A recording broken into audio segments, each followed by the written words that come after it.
네, 우리는 매주 금요일마다 누가복음을 통해서 말씀 강해를 함께 나누고 있습니다.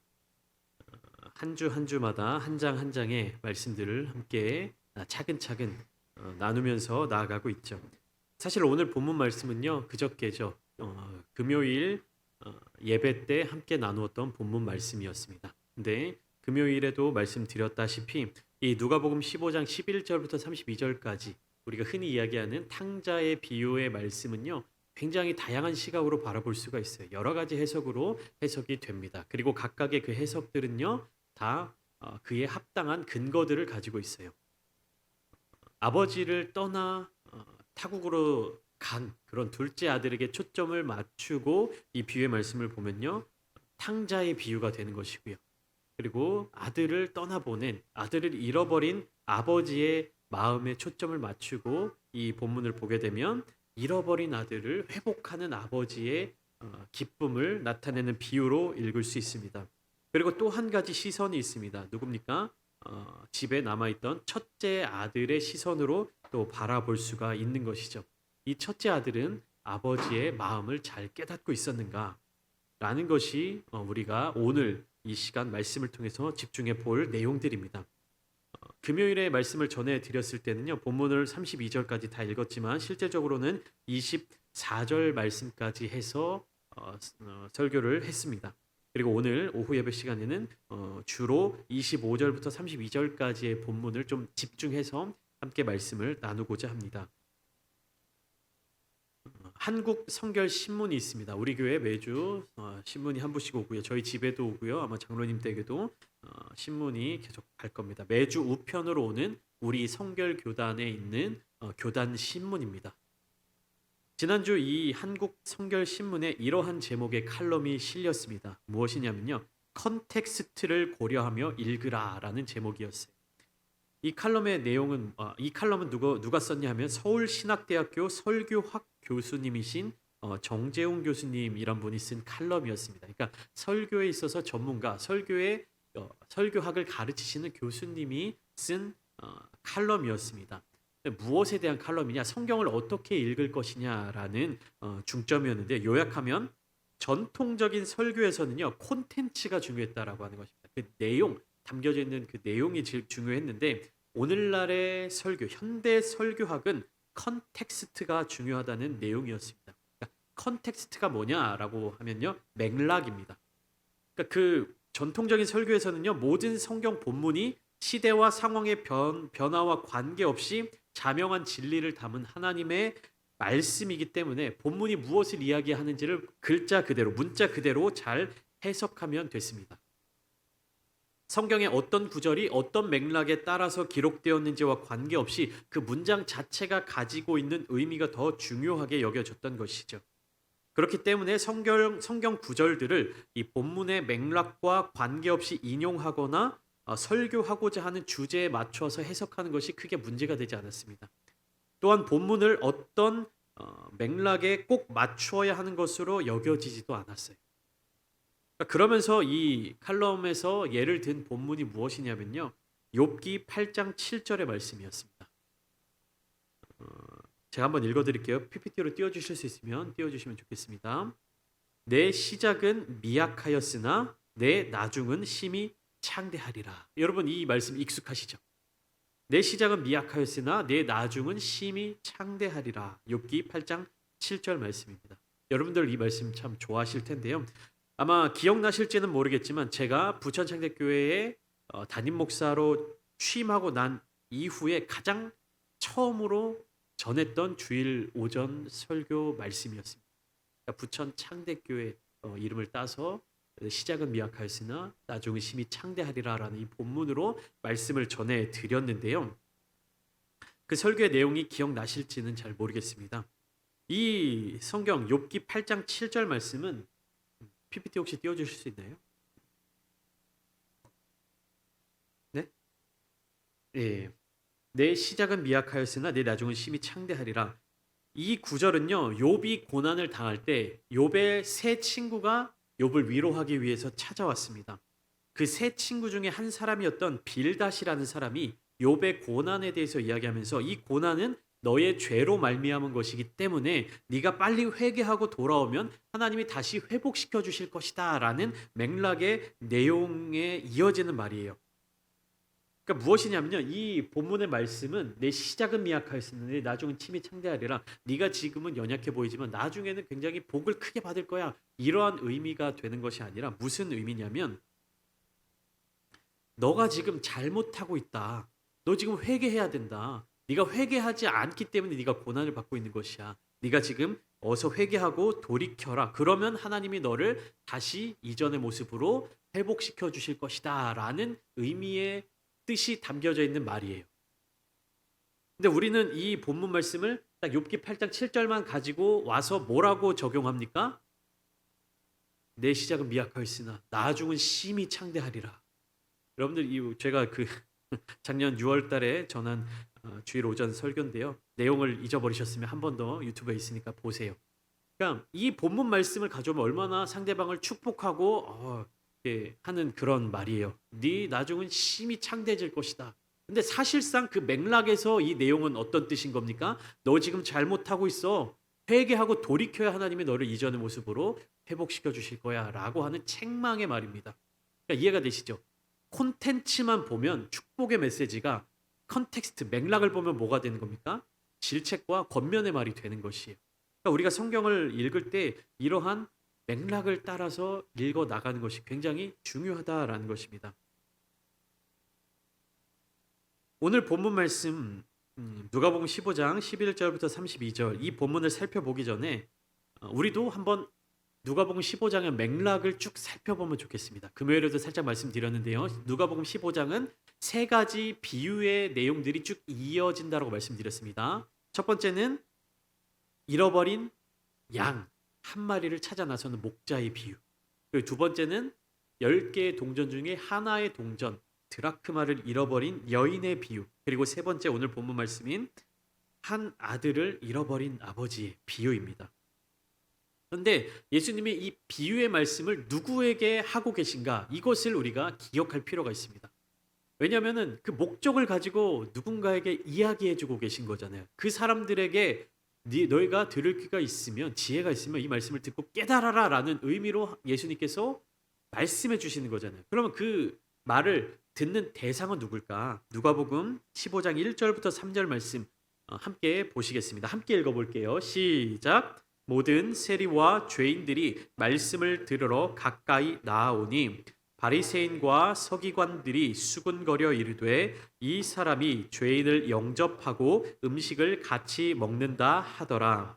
예수께서 그들에게 이 비유로 이르시되라고 하면서 첫 번째 비유가 시작됩니다. 자, 이 1절부터 3절까지 말씀을 보시면 예수님이 이 비유의 말씀을 누구에게 주시는 것 같습니까? 힌트를 드리면 2절 말씀 띄워주시면 좋겠습니다.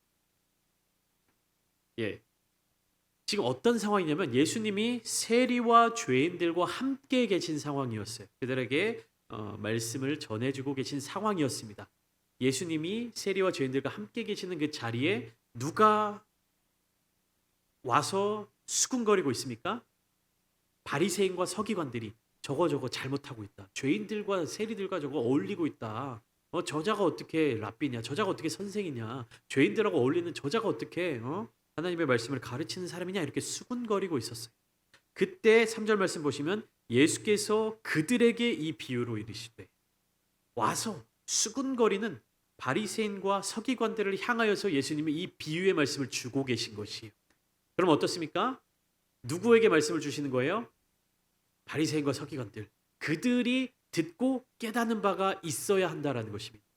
우리가 금요일 날 쭉 나눴죠. 첫 번째 비유와 두 번째 비유, 잃어버린 양과 잃어버린 드라크마를 찾은 사람들의 그 비유를 통해서 예수님이 무엇을 가르쳐 주십니까?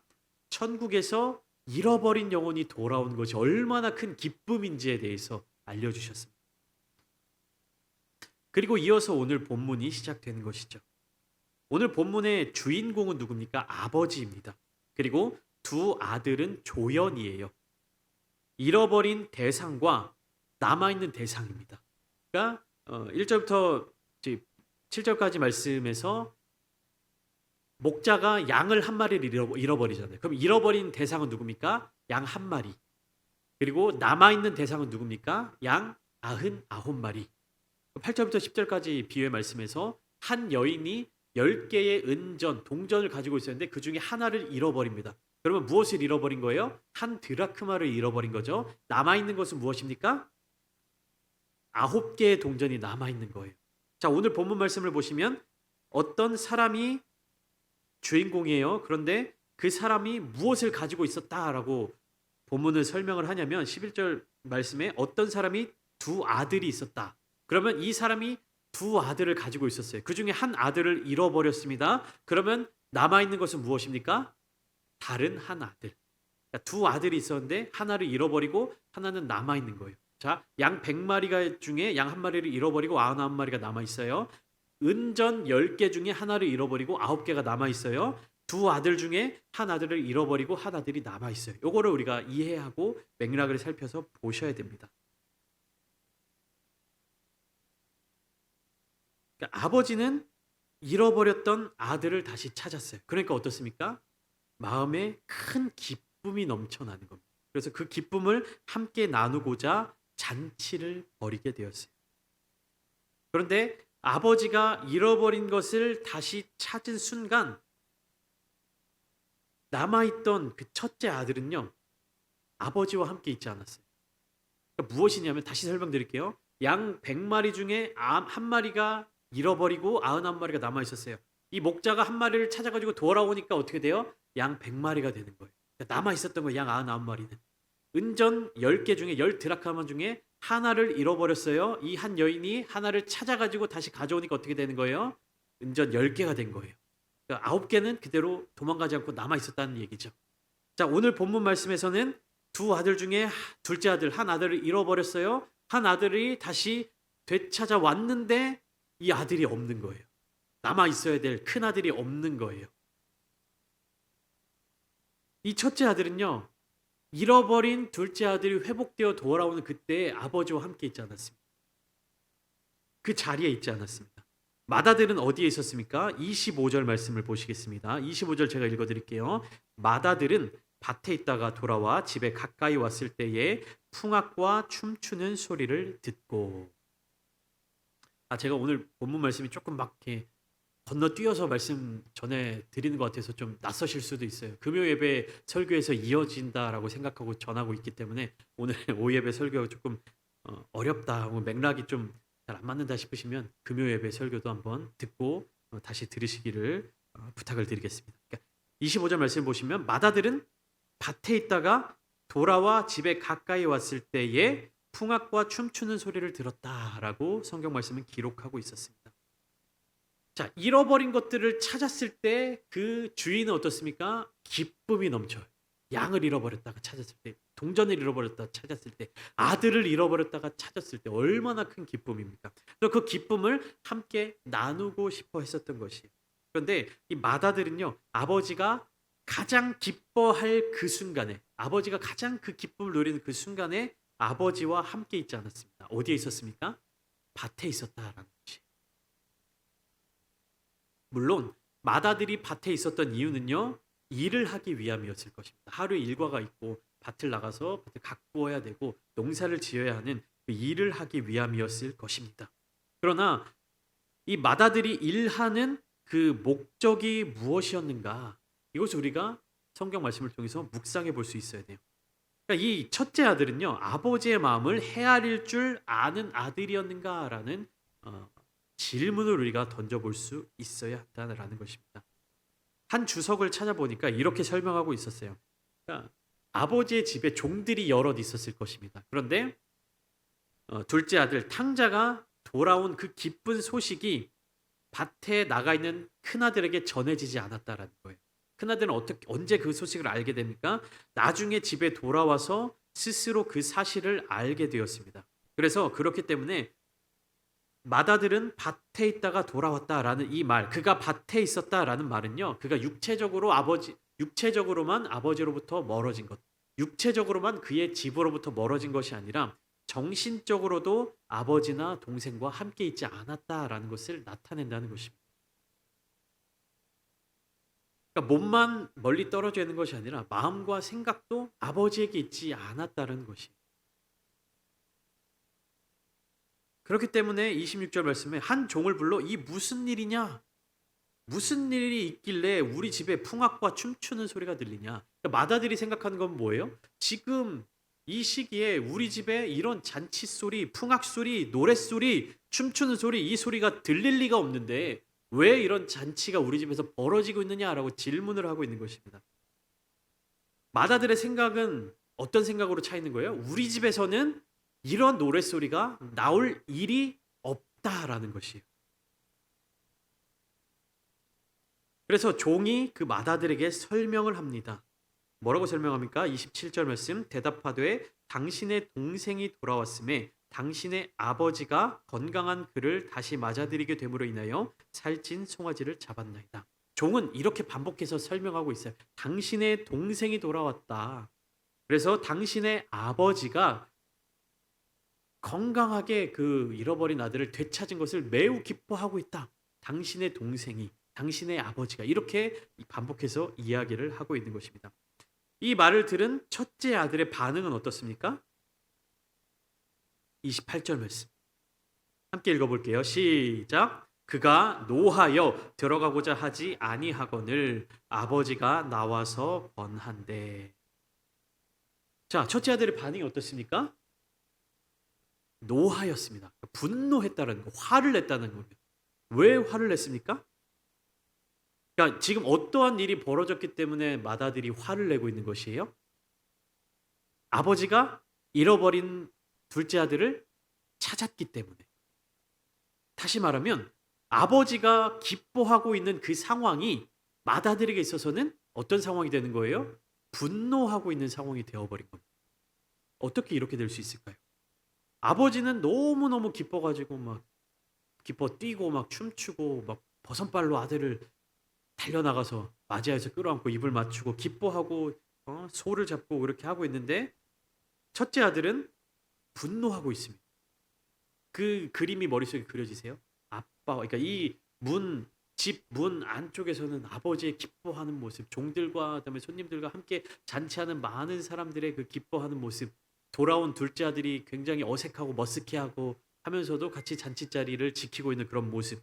그런데 그 집 문 밖에서 잔치 자리 그 외부에서 첫째 아들은 어떠한 마음을 갖고 있는 겁니까? 분노하고 있는. 아버지가 잃어버린 것을 찾았기 때문에 분노하고 있는 것입니다. 마다들에게 있어서 둘째 아들, 즉 자기의 동생은 어떤 존재였습니까? 가족이었습니까? 혹은 남보다 못한 사이였습니까? 그러니까 종이 설명을 하면서 얘기하죠. 당신의 아버지가, 당신의 동생이. 그런데 이 마다들은요, 내 동생이다, 내 아버지다라는 말을 하지 않아요. 자기 동생에 대해서도 내 동생이 저 아이가 이게 아니라 그냥 이 아들이 당신의 아들이 이 말은 뭐예요? 아버지와 자신도 남남처럼 여긴다는 아버지를 아버지라고 부르지 않습니다. 자기의 동생을 동생으로 여기지 않습니다. 당신의 이 아들이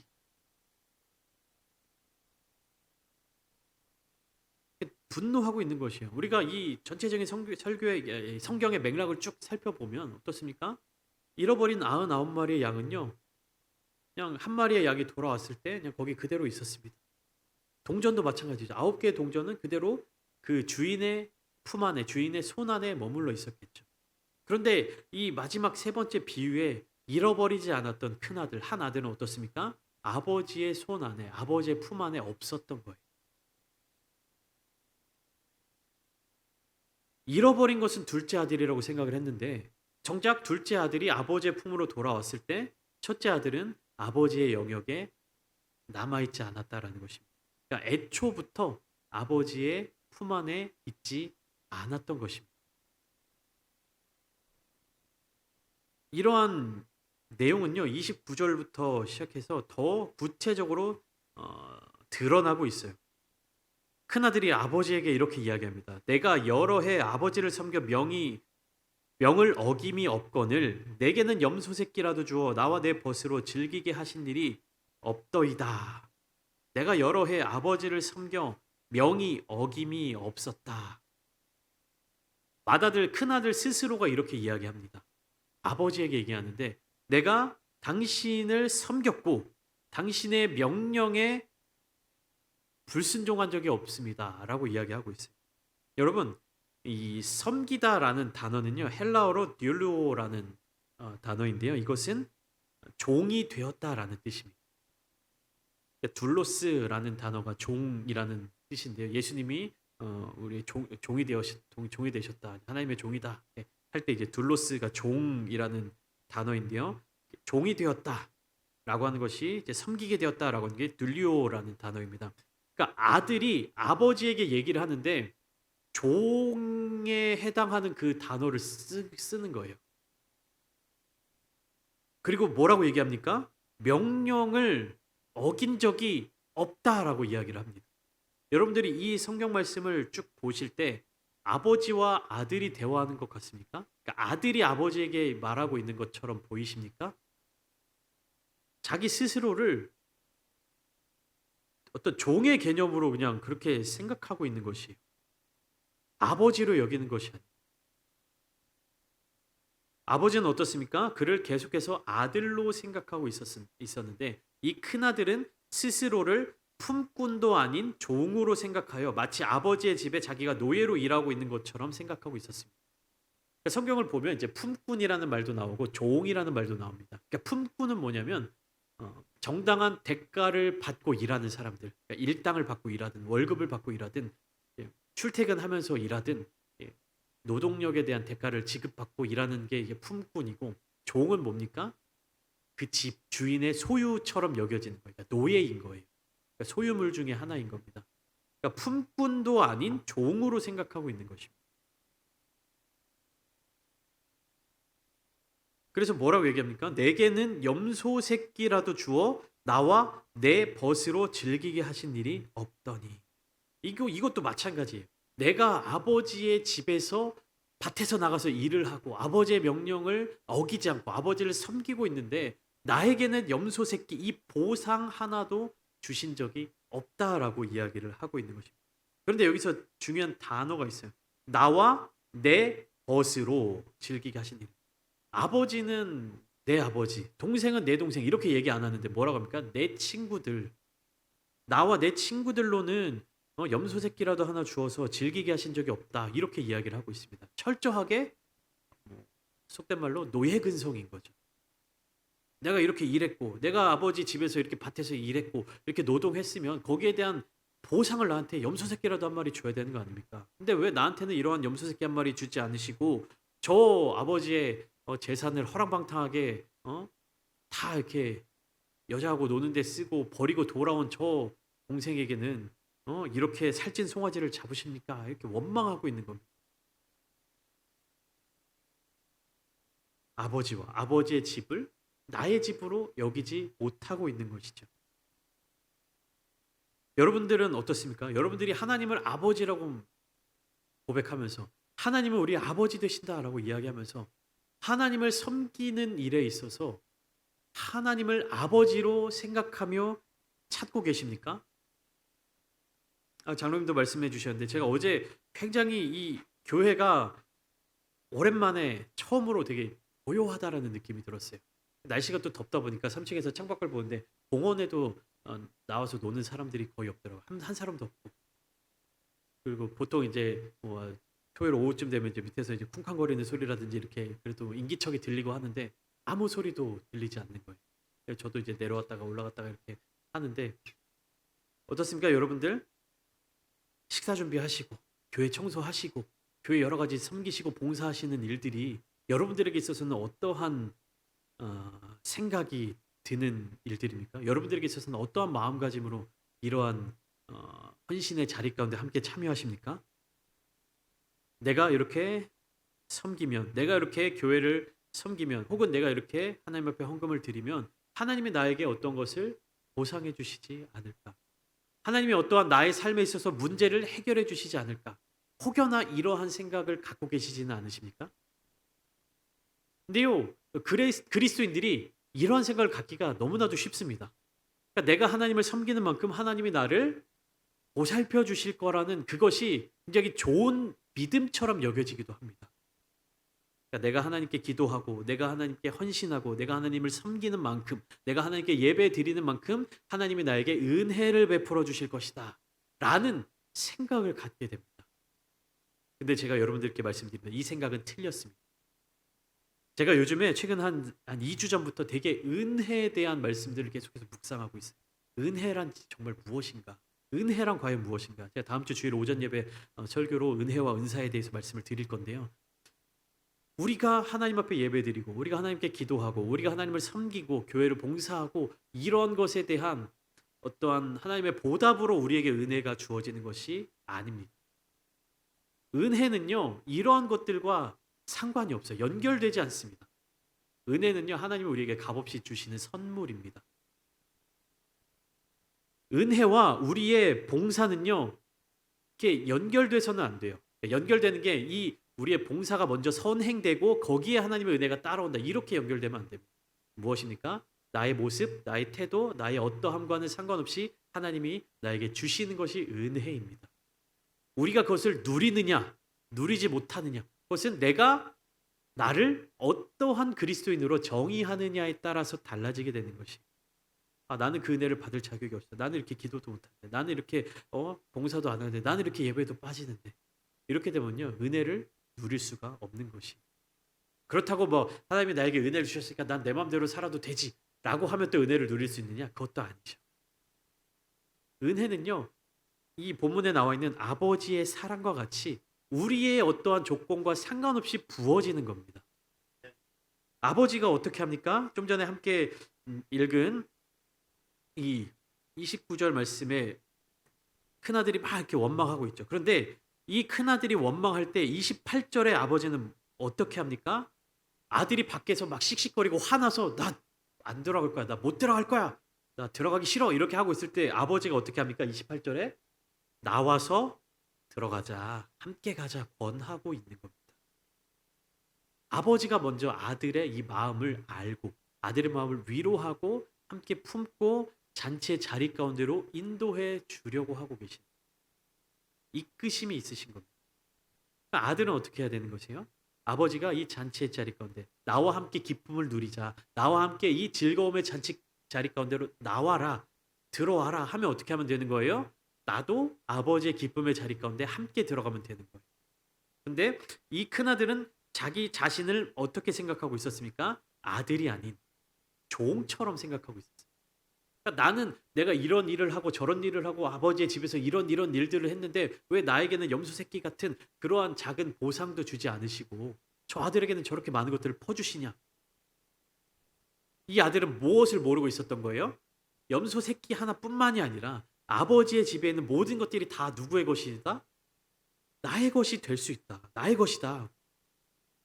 이것을 깨닫지 못하고 있었던 것입니다. 그러니까 상속자로서 장자로서 그 개념을 갖지 못하고 있었던 것이. 그렇다면 30절의 말씀 아버지의 살림을 창녀들과 함께 삼켜버린 이 아들이 돌아오매 이를 위하여 살찐 송아지를 잡으셨나이다. 아버지를 원망하고 있죠. 자기 동생을 질책하고 있죠. 왜 그렇습니까? 왜 이렇게 이야기를 하고 있습니까? 성경에서 구체적인 설명은 없어요. 그러나 제가 묵상한 바로는 이래요. 큰아들이 생각할 때 둘째 아들이 떠나면서 무엇을 가지고 떠났습니까? 아버지의 재산 중에 자기에게 들어올 분깃을 다 처분해서 가지고 나갔습니다. 그러니까 다시 말해 쉽게 얘기하면 아버지의 전 재산 중에 3분의 1을 둘째 아들이 가지고 가서 다 낭비해버리고 허랑방탕하게 쓰고 빈털터리로 돌아오게 된 거예요. 그러면 큰아들이 생각할 때 이 둘째 아들이 마땅치 않은 이유가 뭡니까? 얘가 다시 들어오면 그 3분의 2인 아버지의 재산을 또 나눠서 분배해야 될 것 같은. 다시 말하면 나에게 돌아올 몫이 이놈 때문에 줄어드는 거라고 생각을 하는 거예요. 내가 가져야 될 이 몫을 다 가서 탕진하고 즐길 거 다 즐기고 돌아온 이놈 때문에 나에게 돌아올 몫이 줄어든다라고 생각을 하고 있었기 때문이 아닐까. 그러니까 우리는 어떻습니까? 이 교회 안에서 함께 사랑을 나누고 하나님의 은혜를 구하고 서로 섬기고 봉사하고 하죠. 근데 점점 이제 교회가 부흥하고 교회 성도들이 많아지고 하면 어떻습니까? 10명 이렇게 5명에게 이렇게 베풀던 관심이나 이렇게 연락이 10명으로 늘어나고 또 20명으로 늘어나고 이렇게 되면 어떻게 돼요? 개개인에게 할애하는 어떠한 시간들이 줄어들 수밖에 없습니다. 어떤 분이 이렇게 신방에서 이렇게 얘기를 들어보면요. 그런 것 때문에 교회가 막 부흥하거나 새로운 사람들이 오는 거를 싫어한다는 분도 계십니다. 많지는 않은데요. 왜? 나에게 올 관심이 줄어들기 때문에. 근데 그것은 하나님 아버지께서 기뻐하시는 마음이 아닌 거죠. 그 안에 머물러 있으면서 내가 하나님께 받은 은혜가 얼마나 큰데 하나님이 우리에게 베풀어 주신 은혜는 나의 그릇, 나의 역량으로 가득 채워도 넘치도록 흘러나오는 게 하나님의 은혜인데 더 많은 사람들이 모이고 더 많은 인원들이 모이고 나면 그런 은혜가 나누어지게 되면 줄어들까. 그러니까 이 마다들은요, 자기 둘째 아들, 동생의 귀환으로 인해서 자신에게 피해가 올 것을 걱정한 것입니다. 근데 이 아버지는요, 얼마나 사랑이 많으시고 자비하신 아버지인지 그런 마다들에게 이렇게 위로합니다. 너는 항상 나와 함께 있으니 내 것이 다 내 것이로되 나의 것이 다 너의 것이다. 내가 너에게 염소 새끼 한 마리 안 준 것 같니? 염소 새끼뿐만 아니라 나에게는 모든 것이 다 내 것이다. 내가 원하기만 하면, 네가 달라고만 하면, 네가 구하기만 하면 염소 새끼뿐만이 아니라 송아지든 뭐든 다 난 너에게 줄 수 있어라는 아버지의 그 확답을 주고 있는 거예요. 그러니까 아버지가 이런 말씀을 주시기 전까지 이 큰아들은 아버지를 어떻게 생각한 겁니까? 아버지의 그 사랑을 어떻게 느끼고 있었던 것입니까? 온전히 느끼지 못하고 있었던 것이. 지금 이 큰아들이 해야 할 일은요. 무엇입니까? 온전히 기뻐하는 일뿐입니다. 왜요? 아버지가 기뻐하는. 아버지의 마음을 헤아려 알아야 된다는 것이죠. 온전히 기뻐하는 것. 아버지의 집에서는 지금 잔치가 열렸습니다. 그 아버지의 집의 장자, 상속자 또한 그 잔치의 주인이 될 수 있어야 한다는 것입니다. 아버지가 잔치를 베풀고 아버지가 잔치를 벌이고 기뻐하고 있는데 그 안에서 기뻐하지 못하는 사람은 어떻게 되는 겁니까? 아버지의 자녀가 될 수 없다는 것입니다. 예수님께서 누가복음 15장의 첫 번째 비유, 두 번째 비유, 마지막마다 어떤 말씀을 추가하셨습니까? 계속 보충해서 죄인 한 사람이 회개하며 하늘에서는 회개할 것 없는 의인 99으로 말미암아 기뻐하는 것보다 더하리라. 죄인 한 사람이 회개하며 하나님의 사자들 앞에 기쁨이 되느니라 이렇게 말씀해 주셨는데요. 오늘 마지막 이 세 번째 비유의 마무리는요. 예수님이 아무런 설명을 하지 않으시고 그냥 아버지의 말을 대신 하시는 걸로 끝냅니다. 뭐라고 합니까? 이 내 동생은 죽었다가 살아났으며 내가 잃었다고 얻었기로 우리가 즐거워하고 기뻐하는 것이 마땅하다. 잃어버린 영혼들이 돌아오면 천국에서 기쁨이 넘치고 천국에 큰 잔치가 열리는데 오늘 본문의 마지막은 뭐라고 마무리됩니까? 우리가 즐거워하고 기뻐하는 것이 마땅하다. 이 비유의 말씀을 누구에게 주셨다고요? 바리새인과 서기관들. 이 바리새인과 서기관들은 자신들을 의롭다 여기면서 우리만 어떤 하나님 나라의 천국의 권한을 부여받은 사람들이라고 자랑하던 사람. 우리만큼 율법을 잘 지키는 사람은 없어. 우리만큼 율법을 지키지 않으면 천국에 갈 수 없어. 우리만큼 율법을 지키지 않으면 하나님의 인정을 받지 못해. 이렇게 생각하고 주장하던 사람들. 그렇기 때문에 세리와 죄인들을 비난하고 비방하고 무시하고 깔보고 그랬던 것이죠. 그러한 바리새인과 서기관들을 향해서 예수님이 이 비유의 말씀을 전해 주셨던 것입니다. 아버지가 기뻐하는 것을 함께 기뻐할 수 있는 사람이 상속자이며 장자이다. 너희는 하늘 아버지께서 기뻐하시는 일을 함께 기뻐하고 있느냐? 주님께서 이렇게 묻고 계시는 것입니다. 사랑하는 성도 여러분, 여러분들은 하나님이 기뻐하시는 일을 함께 기뻐하십니까? 하나님이 원하시는 일을 함께 원하십니까? 하나님이 바라시는 일을 함께 사모하십니까? 아니면 나의 유익과 나의 만족과 나의 어떠함 때문에 신앙생활을 해 나가고 계십니까? 하나님은요 우리에게 놀라운 사랑을 베풀어 주십니다. 크신 은혜를 베풀어 주십니다. 우리가 다 감당할 수 없을 만한 놀라운 은혜를 베풀어 주십니다. 아버지의 마음을 깨달아 하십시오. 아버지의 마음을 구하십시오. 아버지의 마음을 품고 함께 나아가십시오.